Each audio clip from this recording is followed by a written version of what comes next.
আমার লাগবেই লাগবে। বাবু বেশি বাড়াবাড়ি হয়ে যাচ্ছে কিন্তু, এই জুতোটা তো বড়। তাহলে আমার জমা টাকা থেকে দাও।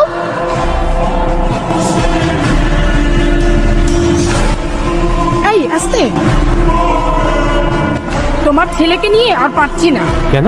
আজকে দেখো জিদ করে বড় জুতাটা নিয়ে আসলো, আর প্রতিদিন ইফতারের টেবিলে যা করে।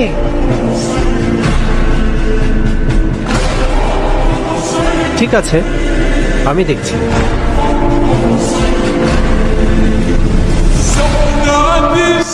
মা একটু দাও।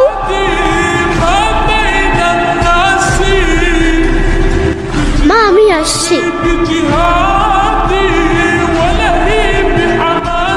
আবির, বাবা ইফতার করতে আসো। আমি তাহলে নামাজটা পড়ে আসি।